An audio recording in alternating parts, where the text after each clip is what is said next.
నమస్తే. ఈ రోజు వీడియోలో 13 నుంచి 15 నెలల వయస్సు ఉన్న పిల్లల ఎదుగుదల కోసం నవచేతనలో సూచించిన యాక్టివిటీల గురించి మనం తెలుసుకుందాం. గృహ సందర్శన నంబర్ 16కి ముందు ఈ వీడియో తప్పకుండా చూడండి.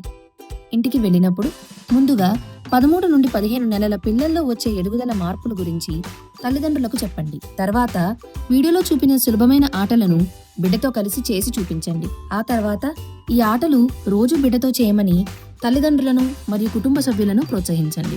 ఈ పనులు చేస్తే 18 నెలల వయస్సు వచ్చేసరికి పిల్లలు సాధారణంగా ఇలా చేస్తారు.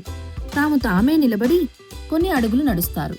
చేతులు ఊపడం, చప్పట్లు కొట్టడం లాంటి సంకేతాలు చేస్తారు. వస్తువులను డబ్బాల్లో లేదా పాత్రల్లో వేస్తారు. పుస్తకాల్లో ఉన్న సాధారణ వస్తువుల పేర్లు చెబుతారు.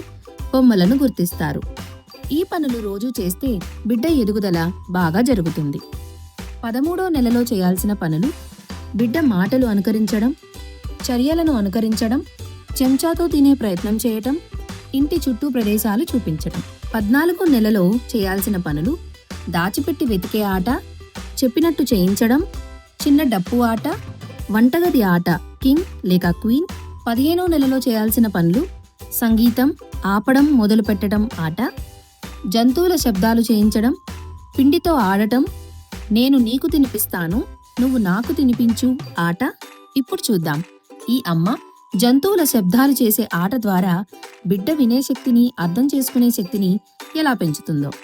చిన్నా, కుక్క ఎలా అరుస్తుందో తెలుసా? బౌ బౌ అని అరుస్తుంది. ఇప్పుడు నువ్వను. ఓ ఓ. మరి పిల్లి ఎలా అరుస్తుంది? మియో మియో అని అరుస్తుంది. ఇప్పుడు నువ్వను. ఇలాంటి చిన్న చిన్న పనులు నియమంగా రోజూ చేస్తే పిల్లల మొదటి 3 సంవత్సరాల ఎదుగుదలకు బలమైన సహాయం అందుతుంది.